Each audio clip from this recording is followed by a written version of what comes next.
नमस्कार। द देसी अड्डा पर आपका स्वागत है। मैं हूं राकेश तिवारी। देखिए, लालू यादव ने 2 बार चुनाव हारने वाली अपनी चहेती पुत्री मीसा भारती को पाटलिपुत्रा की सीट थमा दी है। आरजेडी ने मीसा भारती को पाटलिपुत्रा से प्रत्याशी बनाया है और इसके साथ ही वो तमाम अटकलों पर विराम लग गया है कि पाटलिपुत्रा से राजद का प्रत्याशी कौन होगा, क्योंकि यह ऐसी सीट थी जिस पर सबकी नजरें टिकी हुई थी। लेकिन पाटलिपुत्रा से मीसा भारती को टिकट क्यों मिला? क्यों मीसा भारती को ये टिकट मिला और कैसे मिला? किस तरह से लालू यादव ने मीसा भारती के लिए पिच तैयार की और ये टिकट उन्हें दे दिया? आज इन सब बातों पर तो चर्चा होगी ही, और चर्चा इस बात की भी होगी कि क्या मीसा भारती के लिए पाटलिपुत्रा का डगर आसान है।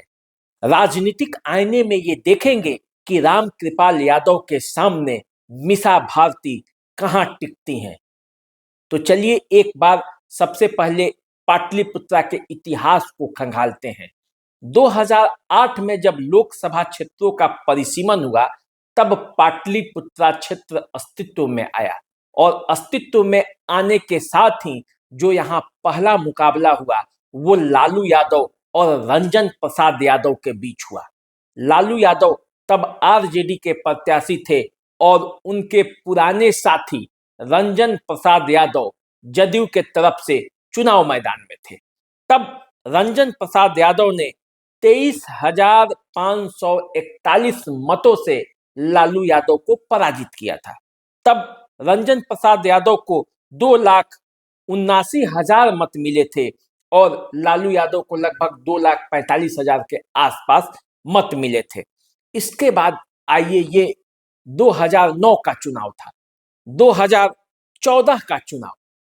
तब राम कृपाल यादव लालू यादव के साथी थे और वे पाटलिपुत्रा से चुनाव लड़ना चाहते थे, क्योंकि 2009 में जब लालू यादव चुनावी मैदान में उतरे तो उनके लिए तो राम कृपाल यादव बैठ गए, चुनाव में नहीं खड़े हुए। लेकिन उनके सीट पर जब लालू यादव ने अपनी पुत्री मीसा भारती को उतारने लगे, तब राम कृपाल यादव से रहा नहीं गया। राम कृपाल यादव राजद छोड़कर बीजेपी में शामिल हो गए और बीजेपी ने उन्हें टिकट थमा दिया।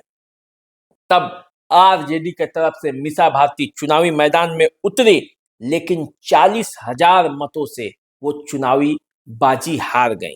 लगभग 40,000 मतों से राम कृपाल यादव ने उन्हें पराजित कर दिया। तब राम कृपाल यादव को 3,83,000 के आसपास मत आए थे और मीसा भारती को 3,42,000। रंजन प्रसाद यादव भी जदयू के तरफ से चुनावी मैदान में उतरे थे, क्योंकि तब जदयू अकेले चुनावी मैदान में उतरी हुई थी मोदी के खिलाफ। तो उन्हें 97,228 मत आए थे और रामेश्वर प्रसाद, जो कि सीपीआई के कैंडिडेट थे, उन्होंने भी 51,000 के आसपास मत प्राप्त किया था। तो इस तरह से देखा जाए तो 23,000 का फासला 40,000 तक पहुंच गया। अब आया 19 का चुनाव। 19 के चुनाव में भी राम कृपाल यादव बीजेपी के कैंडिडेट थे और राजद ने फिर मीसा भारती को चुनावी मैदान में उतार दिया। तब राम कृपाल यादव मीसा भारती को 39,321 मतों से पराजित कर दिया, यानी कि वही लगभग 40,000 जितने मतों से लगभग 14 में पराजित किया था, ठीक उसी मतों से फिर राम कृपाल यादव मीसा भारती को पराजित कर दिए और राम कृपाल यादव को कुल 5,09,000 के आसपास मत मिला था और मीसा भारती को 4,70,000। पूरा सीधा टक्कर था। मीसा भारती ये सोचती हैं कि थोड़ा सा का अंतर रह जाता है, मात्र 40,000 मतों की बात है, इसी में हार हो जा रहा है। इसीलिए हर बार वो चाहती हैं कि इस हार के अंतर को पाट देंगे और इसीलिए इस बार वो जिद पर अड़ी थी कि राम कृपाल यादव को जब तक हराएंगे नहीं तब तक ये सीट छोड़ेंगे नहीं, और इसीलिए मीसा भारती लालू यादव से बार बार ये सीट मांग रही थी। अब देखिए, इस पर ये जो सीट है पाटलिपुत्रा का सीट, इस पर जातीय आंकड़ा समझ लेते हैं। पाटलिपुत्रा सीट पर कायस्थ वोटरों की संख्या लगभग 4 लाख है। यादव वोटरों की संख्या भी लगभग 4 लाख है। भूमिहार यहाँ 3 लाख के आसपास है। ब्राह्मण 1 लाख, कोयरी भी 1,70,000 के आसपास है और मुस्लिम मतदाताओं की संख्या 1.5 लाख है। इसके बाद जो भी मत बचता है वो पिछड़ी जाति, वो दलित, अति पिछड़ों की वो आबादी है। तो ये पूरा जातीय समीकरण है पाटलिपुत्रा का। इसके बाद यदि ये देखते हैं कि ये जो पाटलिपुत्रा क्षेत्र है ये कौन कौन से विधानसभा इसके अंतर्गत आते हैं और वहाँ क्या स्थिति है, तो पाटलिपुत्रा में दानापुर आता है जहां से रीतलाल यादव जीते हुए हैं। मनेर से भाई वीरेंद्र दोनों राजद के प्रत्याशी हैं। फुलवारी शरीफ से गोपाल रविदास है जो सीपीआई एमएल के हैं। मसौरी से रेखा देवी हैं, ये भी आरजेडी के हैं।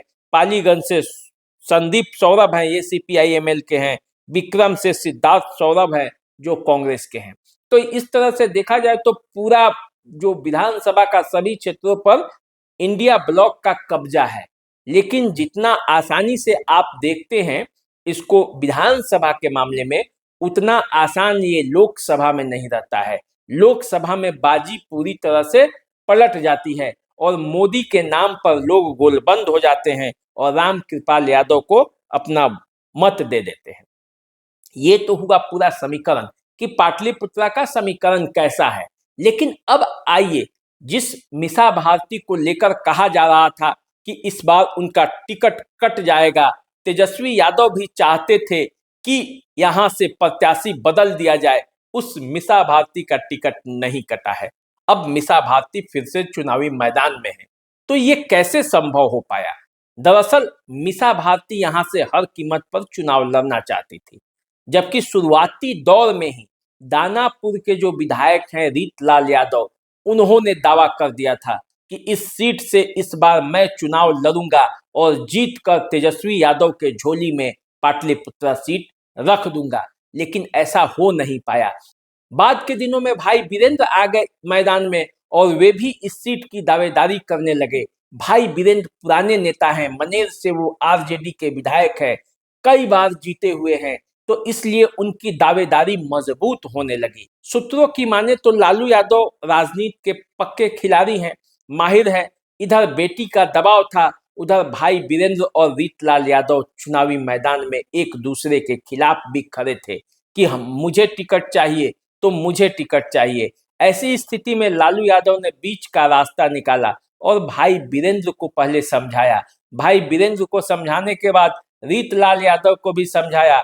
दोनों की सहमति लेने के बाद उन्होंने मीसा भारती को फिर से उम्मीदवार बना दिया।